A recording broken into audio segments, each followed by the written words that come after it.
the murders. Okay, well that is true. Of course, men commit the overwhelming majority of violent crimes. But I thought men and women were exactly the same. I mean, I'm kind of losing track of my feminist orthodoxies here, and I think some of them may be on a collision course about to hit each other.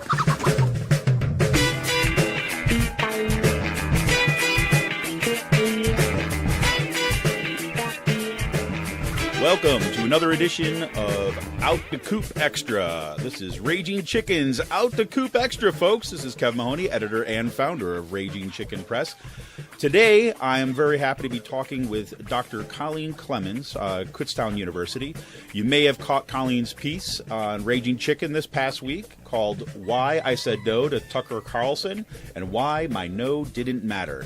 This has been quite an amazing story, and one that is, I hate to say it, but it's true. This is not untypical. This is not a standout instance, but rather this is the kind of just absolute misogynistic violence that gets deployed by the right when a woman dares to say something that is pretty run-of-the-mill at this point, I have to say. But we're going to get into some of the details here. I just want to give you a little bit of a background, because one of the refrains in Colleen's piece is that this is kind of her job, right? Talking about gender, talking about violence, talking about what we can do actually just to kind of make things like a better world here. I mean, pretty straightforward. And it's her job to be kind of an explainer-in-chief, so to speak, right? So I want to give you a little bit of background before we kind of get into it here. So Colleen Lutz Clemens, Ph.D., yes. She's an associate professor of non-Western literatures and director of the Women's and Gender Studies at Kutztown University in Pennsylvania. She earned her Ph.D. in Post-Colonial Literature at Lehigh University, and her dissertation focuses on issues of veiling in literature and studies the intersection of women's issues in art and politics. Her academic work has been published in Feminist Formations, Journal of Post-Colonial Writing, and NCTE's English Journal, and online at the World Literature Today. She serves as an academic consultant for the Contemporary Literary Criticism Series, where she focuses on post-colonial writing by women, and for the Norton Anthology of World Literature. She reviews novels by post-colonial authors for Mosaic magazine and World Literature Today, and scholarly texts for about world issues and American culture for the Journal of American Culture. Among her creative endeavors, she is the editor of several books of nonfiction, including Philadelphia Reflections, Stories from the Delaware to the Schuylkill, and has published short essays in various collections, including Click, When We Knew We Were Feminists. Her work on miscarriage and infertility has been published in many outlets, including Trivia, in the collection 3-1, and in Chatterhouse Press's Biting the Bullet collection, where she won honorable mention for her essay Breath by Breath. She also contributes to Rag Queen periodical and Terse Journal. On the web, she is a staff writer for Bitch Flicks, where she writes about issues of gender and popular films. She has published pieces on Scary Mommy, Literary Mama, and Feministing. She is an educational expert for Noodle.com, where she writes about diversity in literature and writing. Her interest in teaching, world literature, and social justice issues come together in her blogging for Teaching Tolerance, a publication she has admired since her undergraduate days. Colleen has been invited to several venues to talk about the depiction of Islamic veiling in literature and culture, and is available for talks and publication invitations. She was the 2016 chair for the Lehigh Valley Association of Independent Schools Women's and Gender Studies Conference, held at DeSales in April 2016, and at Muhlenberg College in 2017. She is also the Kutztown delegate for the Pashi Women's Consortium and chaired its 2016 conference at KU. She is also a creator for Friends of Raging Chicken, as you know. She's co-creator of the podcast Inside 254. They're there with Amanda. Amanda and Colleen share the conversations they have when they close the door in their office at 254 Lytle Hall at Kutztown University. Amanda, Union Chapter President and Indigenous Rhetoric Scholar, and Colleen, Director of Women's and Gender Studies and Post-Colonial Feminist Scholar, love to talk shop, in a fun and approachable way. Woo! All right, yes, how about that? Now, Colleen, I wanted to read through this, as we kind of talked about before we went on today. I wanted to read through your full introduction to give people a little bit of context, right, that the kind of issues that we're talking about here today, the kind of that you wrote about in this piece, questions of gender and violence, this is something that you are no stranger to, and this is one of the reasons why you are here at Kutztown University. Right. This is all I do. I'm captivated by the question of violence, always trying to think about it like a puzzle, think about it, look at it, to make it stop, to make it, I'm always wondering if there are questions we aren't asking. I'm always trying to think about how do we stop this almost weekly onslaught of violence? And I feel like, and I have felt like for many years now through my research, that there's a component that we're not talking about, which is gender. So it started, my interest in this actually started post 9/11 and going to get my Ph.D. right after those years, right in those formative years where we were trying to make sense of that. Yep. So my entry point into this conversation was terrorism, then started thinking about gendered terrorism, and then starting to think about the United States and my own community. So there's been this long line of thought that brought me to 140 characters that felt really ordinary from me. Well, no, that's exactly it. And I think that, here we have, and, again, to situate everybody here, we're talking about the aftermath of the, second mass shooting in, 2 weeks, right? I mean, this was the one in Texas. It was a month that began with the shootings in Las Vegas, had the mowing down of the people in New York City, and a month that ended with this man massacring people in a church. Yes. And this is, so this is not an unusual experience for people to be sitting there and trying to figure out what the heck is going on. Right. And we know that the way that this debate usually goes, right? Matter of fact, I saw somebody post up on Facebook a couple days ago, who was saying, here is your form to fill out to cover mass shootings, right? Precisely because they are so formulaic in terms of the reporting and all this other kind of stuff. And you basically, in the aftermath of that, tweeted something very simple, right? Said, toxic masculinity is killing everyone. Repeat. And you wrote that 3 times. That's it. Right? Yep. And that was it. And in my mind, when I first saw that, I was like, yeah, this is the kind of conversation that we actually need to have. Right. We need to get below this kind of, whether should we ban guns or not ban guns, and or mental illness. Or so mental that was illness, that exactly. I knew what was coming. Yep. The mental illness, ban guns, and then we would go into our little corners, and it would become this strange binary. And then no one would have a productive conversation. And finally, I'm just like, we need to talk about the fact that it is men committing these, not because men are bad, but because there must be something at work, gender-wise, that never, ever seems to come up in the conversation. Right. And I think that, the tie that you just brought us through back to 9/11 is an important one, right? Because when we can see these things, it seems, right, when we're looking afar. Right. But when we're actually to kind of ask the questions about what is perceived to be kind of like our nation or people from our backyard, we always know this. And you've said this before, the interviews are always the same. Now, I can't believe this. No one would have suspected this. I'm always saying that. Let me write the script for you. Right. No one would have ever imagined this person did this. Exactly. And then suddenly, and I tweeted this before we knew, but we all knew that somehow it was going to come out that this person had been violent to women. Of course, the next day we found that out. I was like, I know how this story goes. Yep. And so that's why I just wrote that tweet. We're going to watch this again. Everybody start paying attention. Well, and I perceived that when I saw the tweet too as well. I kind of perceived, okay, yep, this is Colleen kind of again, because this was not the first time you tweeted something like this. This is nothing new for me. I said, here you go. This is kind of this tweet. I said, yep. I mean, this is a reminder. We've actually referred to you in the discussions you've had on our podcast before in terms of framing, kind of whether we're talking about the mass shootings or whether we're talking about what we're seeing in the alt-right and using exactly these words, right? I mean, this is the kind of cultivation that when we see, say, terrorists trying to get young men to become suicide bombers, this is not any different in my mind. It's not any in my research. It's nothing different, right? That toxic masculinity is not men. It's this toxic brand of masculinity that makes men feel like they're not men if they don't have power. So my argument is they're going to seek power out somewhere else. It's going to create a vacuum, and that vacuum can be filled in by ISIS, or it can be filled in by gun culture, but it's going to get filled in somewhere. And if we have good conversations about how do we make that vacuum not occur, maybe, just maybe, some of this would stop. So I wanted to just insert my voice again into what I knew was going to become mental illness, gun control, and then that was it. And then we would all forget it.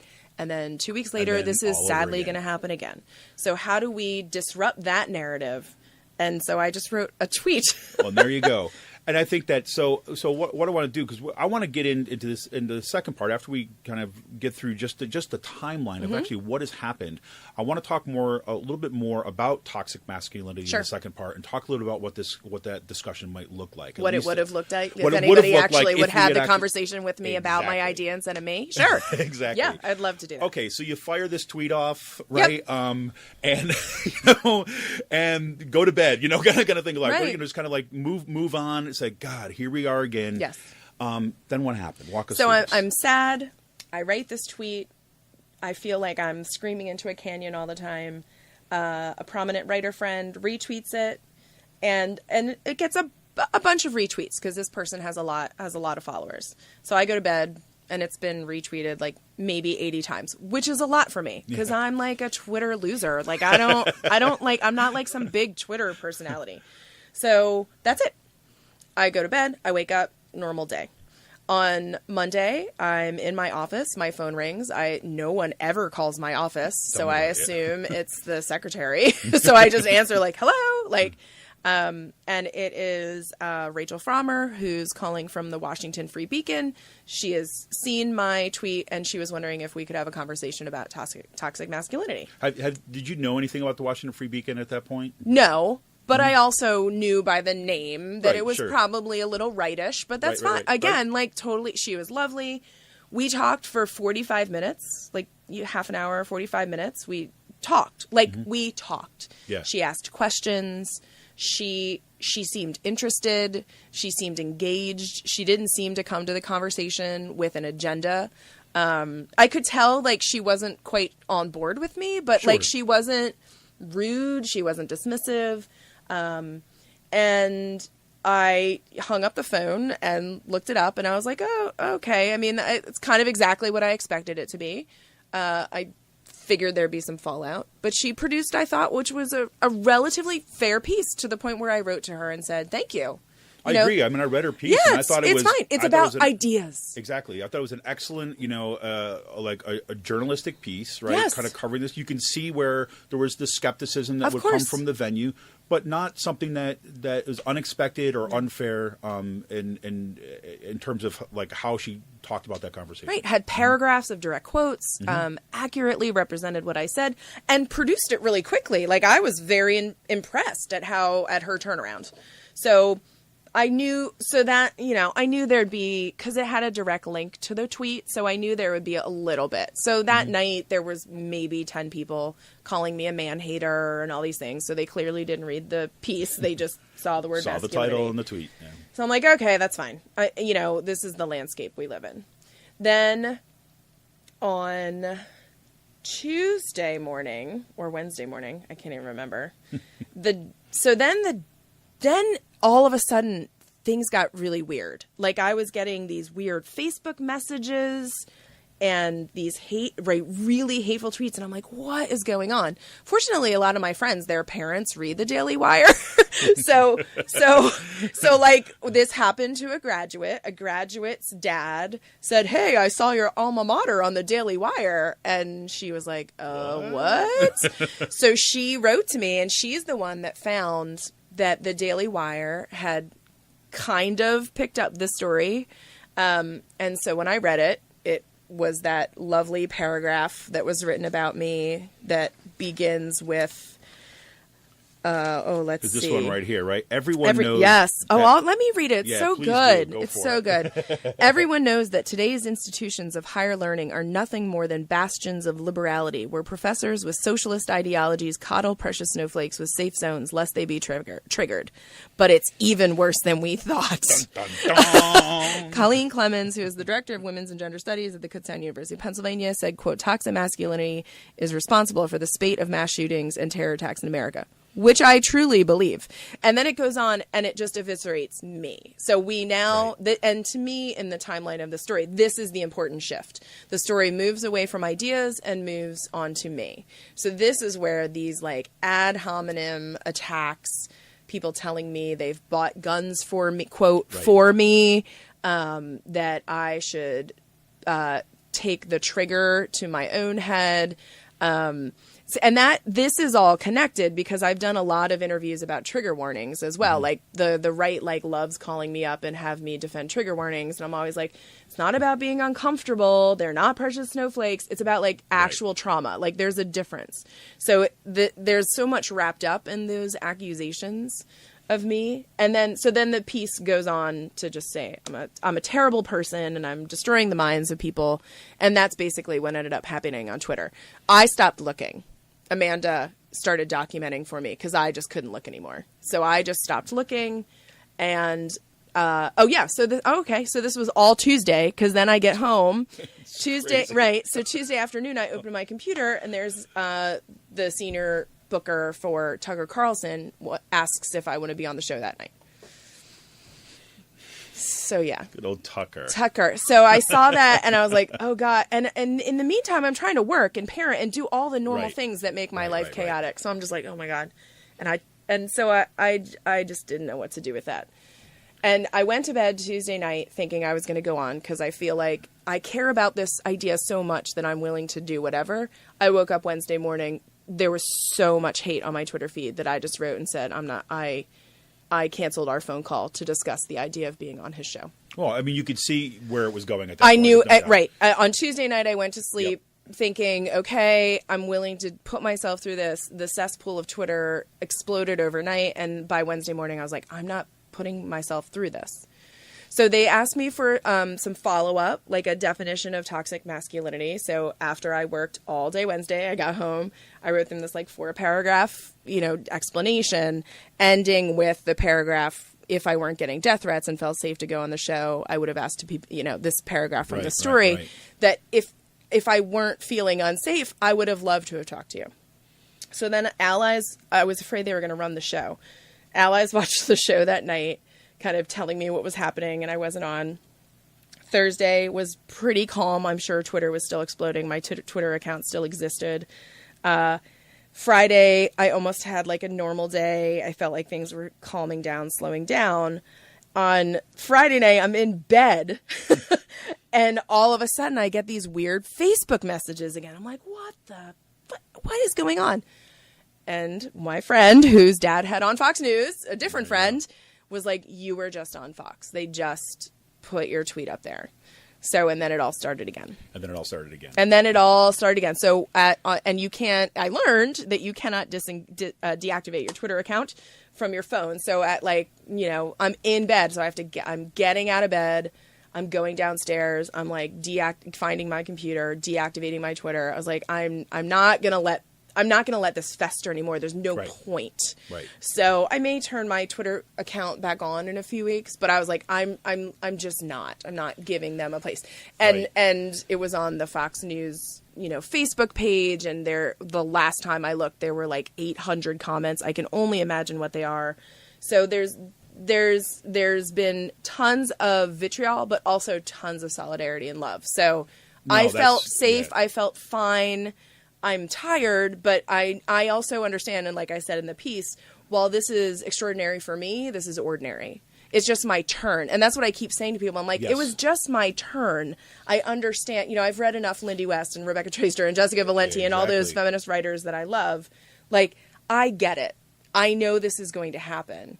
But what makes me sad is that this is another wasted opportunity now. You went away from my ideas. And the alt-right took it. Right. The alt-right took it, made it into ad hominem attacks. And I did go on Twitter, I want to say like Wednesday afternoon, and just wrote a tweet that I was like, if you want to engage with ideas, I'm all for it. But ad hominem attacks and trolls are not welcome. Like, I just put that up there, like, so that would be the first thing people saw. Well, there's a couple. I read Milo Yiannopoulos' book. God bless you. Well, that's why I know you've said it was instructive. And this was, verbatim for what is accounted for in that book. Like the whole idea about troll mentality and the idea of kind of just going after people. And what's, of course, that guy, he's smart enough to know that you're not actually going to argue for like being horrific, right, and violent with people like that. You're basically just going to shroud it in the idea about free speech. You're like, somebody just can't take it, whatever like that. And what he carefully avoids any discussion in that book whatsoever are the specifics of what is actually being said and advocated for in those tweets.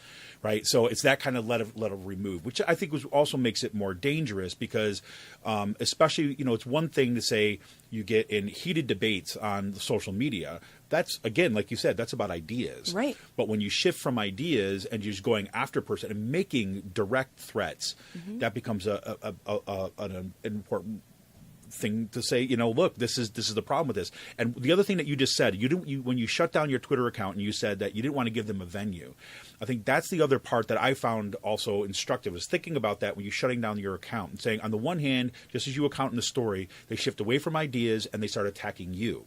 But then what they start doing in a move complete erasure of you is saying they're just going to use your Twitter account, right, to spread this crap. Yes, and that's so exactly what happens. It's no longer even about anything to do with you. All you are is now the kind of the dumping ground. Yes, for that's their exactly crap. what I felt like. I was just like, I don't need this.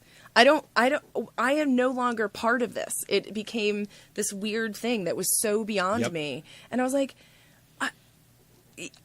and all the people that know me, that are my friends, like, I can't believe this is happening to you. I'm like, I can totally believe this is happening to me. But they're like, but you're so nice, and you're like, and you like always want to help people. And I'm like, yes, but I am now a tweet. And that was the other thing, is that they project on the Tucker Carlson show. It projected my tweet like on the screen, had my name, and again, I wasn't there to speak because my choice, right? Like, I was just like, I can't do this. I don't want to do this.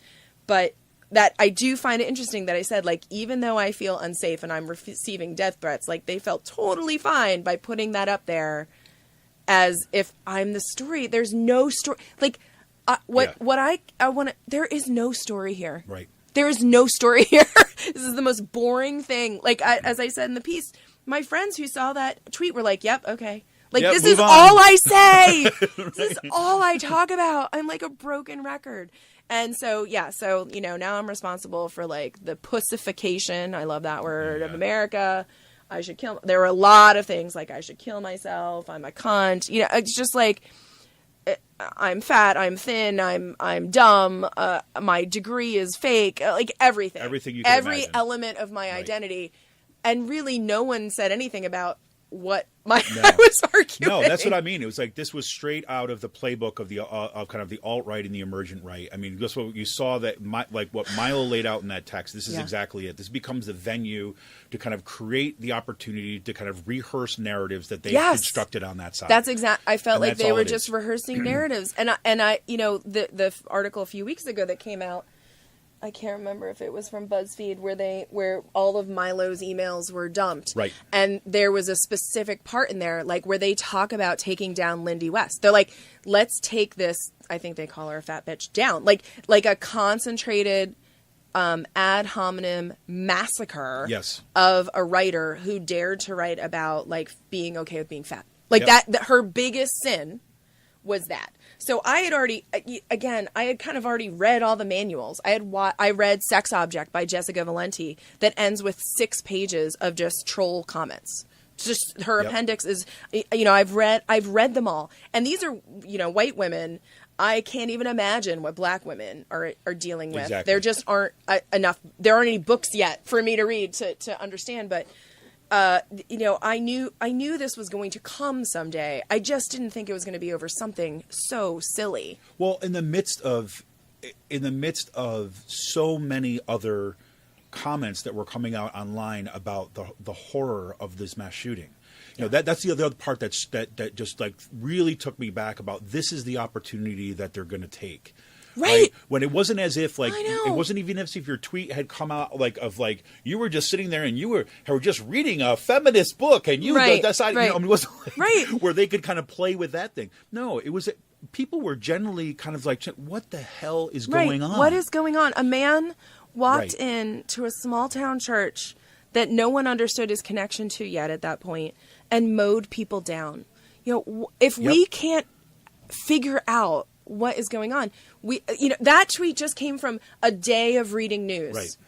And knowing that the next day, we found out that he had beat his wife, his stepchild had cracked his stepchild's skull, and feminist writers are constantly on Twitter like, do you see the pattern? I think Andy Zeisler, the founder of Bitch magazine, she was like, and here we are again. Like she is constantly drawing attention to that. It's the same story over and over again. And I was so sad and angry and upset. Well, what made this one, I thought, even more, I don't know, just like glaringly obvious that this is what's going on, right? Is because then the story comes out that it's like he was probably going to have like retribution against his mother-in-law. Yes. So, then we found that out later. Yes. Right, we find this out later, right? Yes. Because all the other things that are... Is he an Islamic terrorist? Oh, no. Right. Was he Antifa, as the alt-right was trying to claim? No. Was he a white supremacist, right? Well, that's probably still out there. But nothing to indicate that. It was purely, right, exactly hatred of a woman. Hatred of a woman. Hatred of a woman, his mother-in-law. And willing to kill all these people for that. It's the same as the guy who mows down women and then wrote that 300-page manifesto about why he did it because other women wouldn't date him, right? So women become... all women, right? So the mother-in-law wasn't even there, but it didn't matter. Didn't matter. And that's what when I said killing everyone, that's what I meant. Like, no one is safe. The person is not just the one person. And then the sheriff or somebody in that community is like, oh, there's other ways to take out your mother-in-law. And I was like, what? Right. Oh and I'm God. like, oh my God, you are contributing to the problem. But was it the threat of, killing your mother-in-law? That'd be normal. It's just doing it in this. I mean, that's what it came off as what this guy's saying. And that's what I'm talking about. Like, what? So me just being sad and feeling like I'm clearly not doing a good job. I'm not talking about this enough. This continues to happen. So yes, but then it became me. I am the biggest problem facing the nation today. Not terrible people who enact violence. Like I'm now, because that's what the article goes on to say, and that's what the people were saying to me. I'm the problem. This is the problem. This is why men are storming into... Right, exactly. And I'm like, wow, that is bold. Well, that is a bold assertion. It's a bold assertion, and yet it's become... they've performed that enough times where it registers as it's sense making on their end of things. I know. And that is the horrifying part of it. And the other part, and the other part that I want to say is like I mentioned this to you before we went on air. Is like everyone who's listening to this podcast, that Sean Kitchen is my assistant editor at Raging Chicken, and is my co-host with my podcast Out the Coop. Is that shortly after this happened, your tweet came out. Sean just kind of texted me. He's like, "What the hell is going on with Colleen? I mean, why are they going after her like this?" And he's like, I've reported on the alt-right. I've outed people that in Pennsylvania that have taken over some of the kind of white supremacist organization. Right? We've kind of been writing on this for months now. And he's like, I have never received anything even in the neighborhood, if not the same country, of this kind of response. Yeah. And that, as several people have been pointing out, is like both the response, right, and kind of what Sean said, right, about the fact that he has not been the equal recipient of these things, points out exactly the point, right? Goes right back to the tweet itself. Right. Right. The delicious irony of every email I've gotten to my work email or that has gone to my department chair just proves my point. Exactly. And I'm like, do you know that saying you want to kill me is exactly what I'm talking about, right? Like, yeah. So, and it was really great. Sean was one of the allies that reached out to me and pointed out the fact that this is clearly gendered. The response is also very gendered. Yes. And what actually makes me sad about this is I don't think this is very special or even that interesting, but I guess for some folks, right, it's a good reminder to somebody they know personally of the terrible things that somebody will say to a stranger in the name of this strange brand of masculinity that the narrative has spun into, it is man-hating, it is, I don't even know how to pronounce it, misandrist, I don't know. Misandrist, misandrist, yeah, I don't even know. This is a word I've been learning now, too, as well. I'm like, that's a thing? Okay. That's a thing. It's a man-hater. Well, they proved my point. They did. And so when we come back from a break, you left it, you termed it just then a particular brand of masculinity. And I think this is what has gotten lost in all this insanity of these attacks that have coming, these troll attacks that have been coming from the right, any opportunity to discuss kind of what exactly we're talking about here. We're talking about toxic masculinity. So when we come back, we're just going to get into that, right, and attempt to have a piece of that conversation right here on Out the Coop Extra. This is Kevin Mahoney, editor and founder of Raging Chicken Press. We'll be back right after this.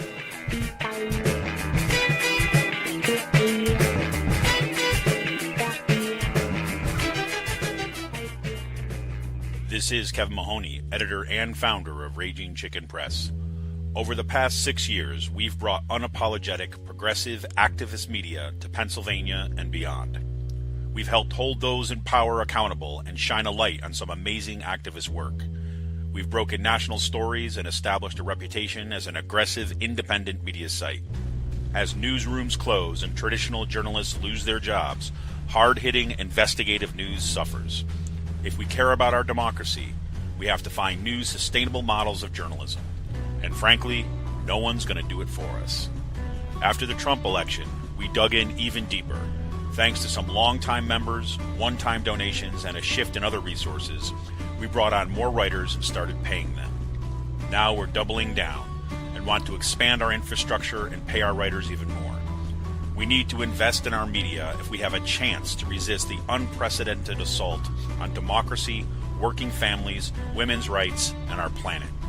History will remember the choices we make today. So take a minute to become a member of Raging Chicken Press. For as little as $5 a month, the price of a local craft beer or a cup of coffee, you will be supporting homegrown progressive journalists and media activists.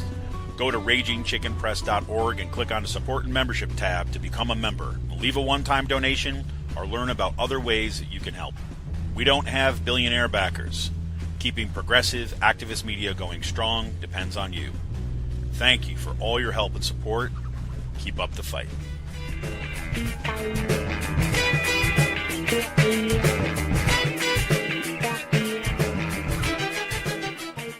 Welcome back to Raging Chicken's Out the Coop podcast, and this is an Out the Coop Extra, and I'm here with Dr. Colleen Clemens. You may have caught her piece already this week in Raging Chicken, Why I Said No to Tucker Carlson and Why My No Didn't Matter. In the second part of today's talk, we're going to get into a little bit around toxic masculinity. Now, of course, there's no way in all hell that we could have the full conversation here. But what might it look like when we actually start to have it follow that line, the thing that got completely obscured in these kind of right-wing social media attacks? And when I read that, my reflection went right back to childhood. I went back with growing up in Utica, New York, and my street, and kind of learning to be like a boy, right, in that environment. And I could tell you over and over again about the ways that it was mostly boys in the neighborhood, right, and the way we talk about even girls at that point, especially once you reach puberty, and after that, it was all about oh man, I gotta get some, right, or man, man, we gotta go cruising for chicks, right, and it was we gotta see if we can get so and so to come over our house, right, and all this kind of stuff because she's hot, right, I want to see her, blah blah blah blah blah, right, all the recounting of all this crap. And then remember, I can have these distinct memories of kind of going back and thinking this feels very, very uncomfortable, right? Even pressures to go date somebody, right? When I was not even in the world of that. And then having the, the kind of discipline coming down is what are you, a fag? Yes. What are you, a fag, right? Yes. What are you, what's wrong with you, right? And that's, in my mind, what you're talking about. Right? It's not what it means to be male. It's not even what it means to be what's there. It is exactly. Right? Yes, it has nothing to do with it. It has to do with this very specific ways in which I think boys and then men, right, come to understand what it means to be this body, right? And in my mind, it's so messed up because not only, like, again, as a guy kind of coming at this, I look at it as not only is it messed up because of the violence that we're seeing right now and witnessing this, but also in terms of the way that it just kind of like atrophies your identity and possibilities, because it makes you feel like all these parts of yourself, this, whether it's the emotional side of this, there's the kind of like, if you were not kind of like, hard and strong about that's somehow something to be taken away from you. And of course, raising kids now, my oldest is a boy, right? And seeing these dynamics starting to have an impact on a 9-year-old. Right. And right it's on the cusp of, Exactly. And so for me, when I see this stuff, when I see these shootings that go on, right, and my son loves video games, right, like not the shooter up stuff. We don't do that stuff, but like Minecraft and things like this. But those are concerns, right, that once they enter into that world, that they're going to start hearing some of these things. And so far he's got good friends, but that's not the rest of the world. And so that was kind of my kind of immediate thought when I saw that tweet. I'm starting to think about, how do you get past this, where this guy doesn't feel the idea, the way to solve whatever freaking gaps you have in who you are is to go out and just kill people. Right, that being the extreme. But it leads from, first of all, that was so beautiful, what you just said. And I think if more men talked about that this struggle that happens because of this brand of masculinity. So one really important thing you said is that you separated out sex and gender, right? So when we talk about gender theory, we're not talking about sex, right? About genitalia and those things that make a body male. And that's the immediate narrative, and that is flipped through the right. And it's so frustrating because it is the foundation of the conversation. You're saying you hate men. No, actually what I'm saying is this has nothing to do with biology. Right. That it's been proven over and over again that boy brains aren't different than girl brains. And that so maybe this isn't a conversation about biology, but about gender. The way that we learn to perform our gender, which is what you just described. So when we learn to perform our gender, we are natural human beings who we look around. I'm watching my 6-year-old look around for cues about what it means to be a girl. Okay. Same thing is happening. And, that it starts, so that toxic masculinity has nothing to do with biology. So when somebody's talking about toxic masculinity, they are not saying that men are naturally violent. And I think that should be freeing. Yes. That there is no genetic code inside of men that makes them violent. And so what is making men enact violence more often than women? Well, maybe it's about gender instead. And so when the conversation is immediately hijacked into man-hating, it becomes frustrating because now we're never going to get anywhere. So if you're willing to come along with me for the ride a little more, and if you're willing to buy that those are two different things, then you complicated it with sexuality as well, because the big giant fear that a boy might be gay, right? So now we have sex, gender, sexuality, 3 different things that the right loves to conflate in their publications. So toxic masculinity is the boys will be boys. That when a boy knocks my daughter over at 2 years old, a complete stranger in a playground, and the mother looks at me and says, oh, boys will be boys. And I look at her and say, well, I don't actually buy that, right? That excuse for kids just being kids, right? But don't gender it and say, oh, boys will be boys. You notice something with that too as well. That's a great example, actually, because one of the things that I've noticed, what I see that as, and I've heard this a few times, and my response is always like, I didn't say anything about boys being boys. You just don't go knock other kids down on the playground. Exactly. I mean, this has nothing to do with this at all. So what it does, it teaches that kid, right? Unconsciously, it say you have license to do this. Right? This is your space of freedom, right? And it teaches my daughter that this is your space where you need to be on guard. Exactly. So, and I always say to my students, there is no wizard sitting behind a curtain orchestrating this, okay? Like, this isn't some giant conspiracy. This is just the way that gender has developed through all of our social constructions, like religion, capitalism, whatever social construct you want to pick. So then it's me being young and being told, oh, he's snapping your bra because he likes you, right? So that's another example that you might hear of to me, that's toxic masculinity. What lesson is it teaching my daughter, or me? In that moment, it was teaching me. And what what was it teaching the boy is that consent doesn't matter. So toxic masculinity is not manhood.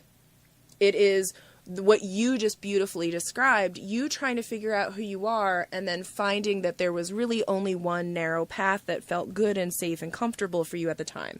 And it was to focus your energy on engaging with girls, maybe with or without consent, making everything about what you did, proving your masculinity. That is what toxic masculinity is. And it's also not masculinity. Like, this is what I keep trying to point out to people. I'm like, this is a toxic brand of masculinity. I'm not saying all masculinity is problematic.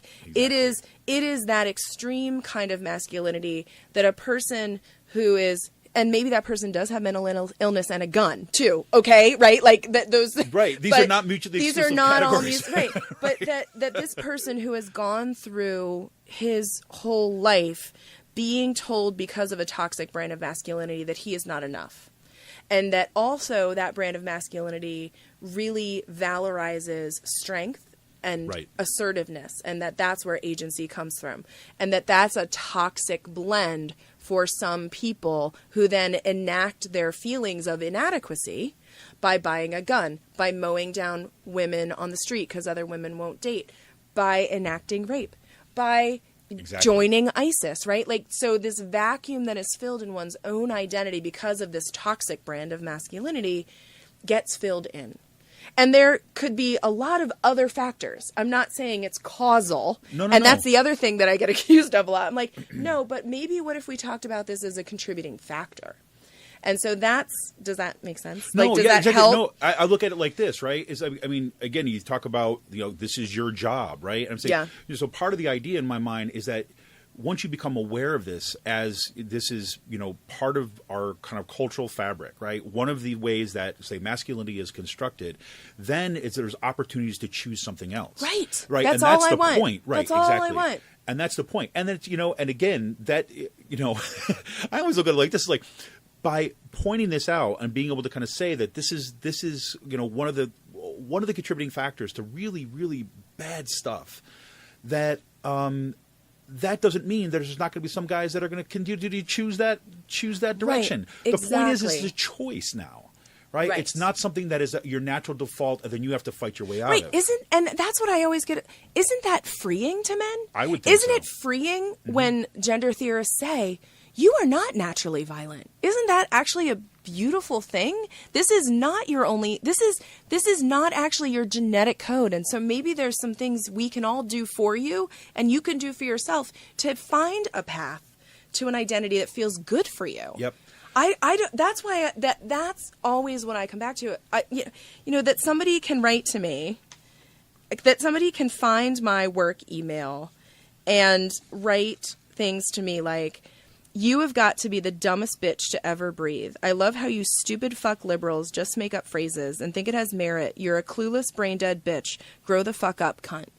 This person has never met... Like, this is toxic masculinity at its finest. Yeah. The fact that I said something, replied to a request for an interview, and then someone can feel like they need to police me and my ideas to the extent where they write that to me. Yeah. Like, that took some effort. You had to find me online, find my work email, compose, in air quotes, that email to me. That's not like a flip thing. That somebody took their time and effort to police me. And that's toxic masculinity. The fact that somebody feels like it is their job and their role to discipline me as a woman for pointing something out that feels very obvious to me. Well, and I look at it, it's a great, you just made me think of this because like in kind of rhetorical studies, kind of what I study is you say, well, what's the exigence, right? What is that thing that calls for response? And then who's that one that responds, right? Because you have to feel called to respond to begin with, right? So, I mean, that idea, not only did it take work, right? They had to actually see that this was about them, or they were something that they were protecting to some degree. Right. That that's it actually a great point. Register in their brain that like, oh, this is something that's worthwhile engaging. And to make somebody so angry, right? Like that somebody would say that I should kill myself. There were so many of those. Why take a trigger to your head? I bought this gun for you. I mean, there were many, many people who said I should kill myself. And I was just like, I can't even imagine saying that to like anybody. No. Much as I don't understand. No. What I keep always circling back to is, to me, the conversation, it's not about devaluing men at all. In fact, it's me like having this like deep love for humanity and wanting men to have like way more space. And also, P.S., I did not come up with this idea. Like Jackson Katz has been talking about this for a decade. Right. There's a fucking Netflix documentary about it called The Mask You Live In. Like, there's nothing extraordinary about this comment. Right. There's nothing new about it. In fact, I feel like trite most of the time. Well, my speechlessness. No. It's like, no, it's funny. This is a little off the point, but it's like, I think about, working at a 4.4 load university, right? Yes. Where unlike when you're like in grad school, a lot of time, or at least when I was in grad school, I had a lot more time to focus on no kids, focus on all this kind of stuff. And now I feel like, okay, there's like people that are writing about this, are at the cutting edge of stuff, and I'm barely able to kind of bring that in, right? I'm like, I feel boring and like not having anything interesting to say. Exactly. So it's kind of like, I feel that same thing. Well, yes. and I said this to Sean too as well when he and I were talking about this. I was like, I really do think it's almost like an algorithm that the right has right now, is that they're going to see, well, we're going to look for these terms, right? We're going to look for where these things, and especially, okay, toxic masculinity, that ticks one box. University professor, that ticks another box. Oh, tenure. There were a lot of people exactly. busting on me for tenure. Like they would point out the fact that I was tenured. Exactly. Yes. And so it fit, and I was like, yep, here you go. And again, this is what I learned from that Milo book, is like, here we go. This is who they're going after. There's a reason why he's touring around with his brand of hate on college campuses. Yeah. Right? And then writing to my department chair. Right. They may or may not have written to my administration. I wrote to my administration first to make sure they knew. Smartest thing I ever. I couldn't believe. I was like, that is the smartest. But thing. like, if my department chair is getting it, I'm sure they're also looking for other administrators to write about me. Like this kind of really concentrated, focused effort on taking down my whole world. That's right. My whole world. Exactly. Like my life, my work. I'm like, really? Really? Yeah. And at the end of that, what's disgusting, right? Even if it's not disgusting enough already, right? Is that at the end of it, if they were to succeed in causing harm, I could see the high fives going around like online. Yes. Well, I'm sure, and I felt like a loser deactivating my Twitter account, because I'm sure there were some people who were doing that. Oh, we shut that bitch up, right? But I was like, I don't need to participate in this. But I'm sure some people saw that as a win, and that almost made me like not want to deactivate it. But then I was like, what is healthy and safe for me? Yep. And so, yes, you can have your like pathetic celebration, because it's not like I'm going away. I'm now going to write a series on this for a publication has asked me to like actually like write my ideas, right? So my ideas are not going to go away. So my Twitter account maybe went away for a few days, and they're probably all like, woohoo, we shut that bitch up. Yeah. Or that fugly, skinny, fat, low. One person's like, you probably have really high blood pressure, and my blood. And I was like, what is this? So great. Good job. You had me shut down my Twitter account, but it's not like I'm going to stop writing, clearly. No, and I think, and it, again, it was interesting too as well, seeing students of yours kind of come to your side and support. Watching them watch this. First of all, the love that I got this weekend was amazing. Professors from universities I'd never met were writing to me. People were like, I will teach your classes for you. I love you. Students from like 10 years ago writing to me, you changed my life. Like. The love. And newsflash, everybody: men and women alike. Oh yes, so thank you. So many men writing like long posts about like it's time for us to be having this conversation. Was incredible. It was beautiful. Right. So if hate was going to win, like it did not in this, I felt safe and loved and supported, and more so than ever.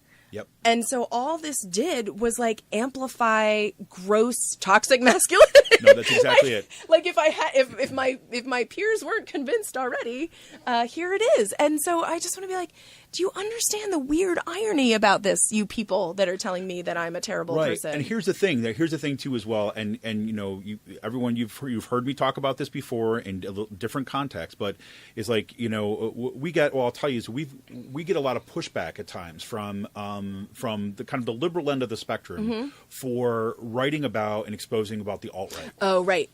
I get that too. Like if you just ignore it, it'll go away. Yeah, I hear that too. I absolutely disengage. I'm like, no. Exactly.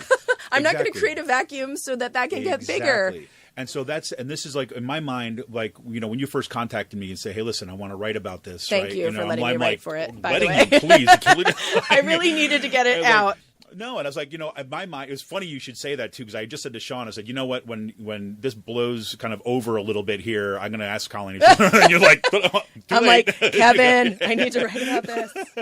But it's exactly the same thing, right? Is because part of that kind of intimidation that they try to bring forward, right, is meant to create more space for themselves to dominate these, whether it's online spaces or public spaces, university, whatever we're talking about. And in my mind, this is why we write about this stuff. This is why we kind of respond, is why we tell our stories, right? Not because it's kind of like, well, here's just my individual story, but this is my individual story, and I am now connected with thousands and thousands of other people that are kind of experiencing the same thing. And my hope, again, is like just what we saw in response to your piece. Holy moly, people coming out, telling their stories, offering kind of support. And even the ones that were not kind of aware of like how present this was still today. Because, you know, even the best people in the world think like, you know, we're moving on and this is all good. And they don't see this on an everyday basis. When it comes back home, especially, you know, again, students who are from years ago, right, may not have ever kind of dealt with it, anything to this extent, but they know you, right? They know what their experience is, and it flies in the face of what these people are doing. And what I hope so.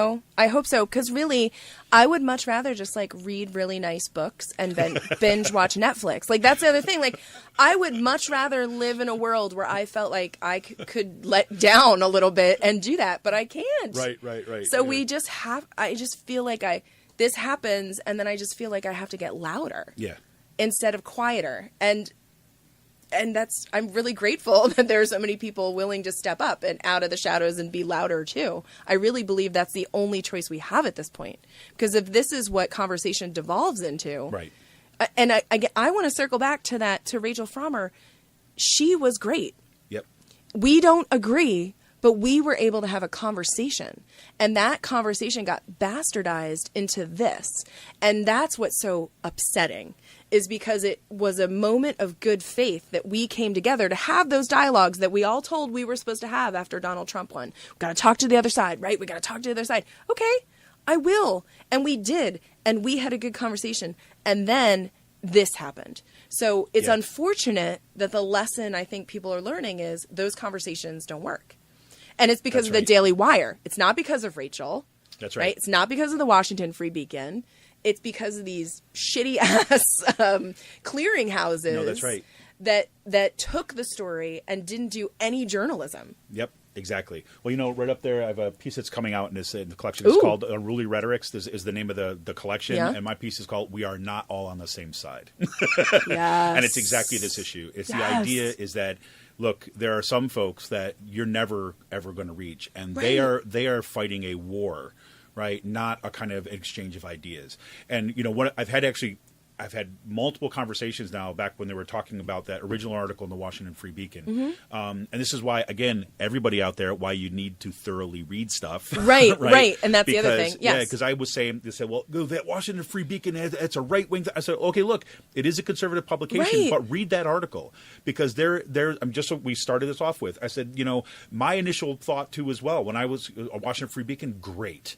Right. Let's see how they began to twist it. I went and read the article and I agreed with what you said. Right. Yeah. This is other than that weird last paragraph. Yeah. I mean, like, it's like that felt like the editor was like, you got to go put this on here because otherwise. Exactly. Yeah, otherwise, it's too fair. Right. I mean, and I was like, okay, no, you get kudos there. This is what it looks like to have like a conservative journalist. Right. Yes. And talk to me. Exactly. Call me. Talk to me for an extended period of time. Right. Two busy women having a conversation, like taking time out of their day to talk about ideas. So I want people to remember that too. That there were people on the other side that really, maybe I assume in good faith, were reaching out to me. for clarification. At one point, Rachel's like, that's going to be really interesting with my readers. Do you want to clarify that? And I'm like, sure. Because she knew when she wrote that, whatever it was. Well, she was approaching it as an actual journalist, right? And yes. And she might have been a conservative journalist, but that's what you do. She was still right, exactly. talking to me. Exactly. Yeah, so that's exactly it. Yeah, vet your sources. I mean, as teachers of composition, look at your sources. If the Daily Wire is your source, that is a problem. Right, exactly. And at the same time, like for all my liberal friends out there, right, when you get someone from the Washington Free Beacon doing a good job of doing it, give them the kudos they deserve. I mean, I'm not saying like you have to like heap praises on, on any one on the right who does like a halfway decent thing. I said, no, but don't lump them into the same thing. And I don't want her to become some target of anybody else, because I think, and I wrote to her the next day, I think you represented my ideas fairly. Thank you. That's all it took. That's what, like... Is that bad? No. God. It's not that hard. Not that hard. But, I hope, again... Well, I don't know what I hope at this point. I want to... I want to think things are going to move in a positive direction. But I think that, we see enough to know that there's no necessary reason that that'll happen. It only takes the work. And I can only hope that, what we're seeing here is a conversation that's going to be, it's going to happen in a lot of other places. And I even say that, and I'm not prone to optimism. I have to say this at this point. Yeah. I'm all too aware of how easy words don't accomplish what needs to happen right now. And if anything, what I hope people take away from this is that how much work needs to be done, right? Yes. And then we have to slow down and pay attention to these things and to really address them, because they're not easy. And I think about this, like, we talked about before, but I think about this in terms of my own kids. Yeah, me too. Right? I think about what I went through kind of growing up, like how I became a boy and how I, kind of just thought about the natural world as a kid, right? Yeah. And then saying, man, there's some really messed up stuff, right? Yeah. That is to no, like, fault of mine or anyone else in that thing, but like I inherited that stuff just like we all inherited this stuff. And so the more we come, say, aware of that, we can ask ourselves, what are our options at this point? And the hope is that this does move in a positive direction, but I think we all need to make sure that we're taking the time, just at, both at the individual level, but then also in groups of people, right, in solidarity, working together to kind of push back against this stuff. But pushing back against this stuff, not by just engaging in the kind of vitriol and hate that we see that's coming up from the alt-right, but through acts of solidarity, the kind of stuff that we began to see here, and that we've actually, frankly, for the first time in a long time, since Trump became president, to see the kind of outpouring of solidarity people have begun to reconnect with, right? Whether you're talking about Indivisible, we're talking about the Women's March and so on. Yep. And again, it's a long road to hoe. But that for me is that hope, right? That people are saying, okay, how do we act collectively to kind of push back? If I didn't have that hope, I wouldn't come to work anymore. So I'm glad to be here today. Well, yeah, we got a kind of room full of hope here, folks. Yeah, woo! Who knew? Who knew? All right, Ed, got any kind of closing messages for anybody out there? No, I think my closing message is just that I felt so supported. I felt that solidarity. I felt those things, and so those little minutes that you spend reaching out to somebody actually really matter. And I have said this a lot to other people, that's a great point, that we are all in this together. So when you feel like you need to step out for a week or two, I'll step in for you. Mm-hmm. So I'm trying to remind people of that. I've been saying that for a year, right? This is a chorus. Like, if you got to step your voice out for 2 weeks to take care of yourself, step it out. I'll get louder, and then when I need to step out, you step in. So how do we all keep it up together?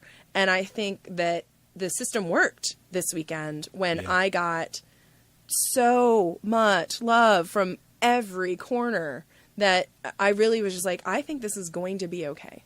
So I appreciate that. I appreciate everybody that did that. I'm going to keep doing those things too, because now I've been taught personally that they matter, and to keep on keeping on, right? Awesome. I can't think of a better way to close out today, other than reminding everybody to tune in to Inside 254 Oh yes, podcast. Please do. We're gonna do a whole episode about toxic masculinity. Awesome. It was already it was already on our episode planning before all this happened. So that's the greatest irony.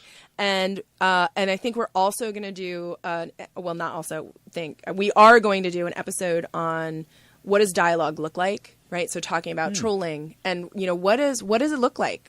Can we get past this kind of co-opting of one's narrative? So we're going to talk about what trolling means and all those things. Awesome. Yeah. So please listen. We have got lots of great content coming up. There you have it. And if you're not paying attention, don't worry. We're going to flood our Facebook page and reminders to all of our members and contributors and folks on our mailing list.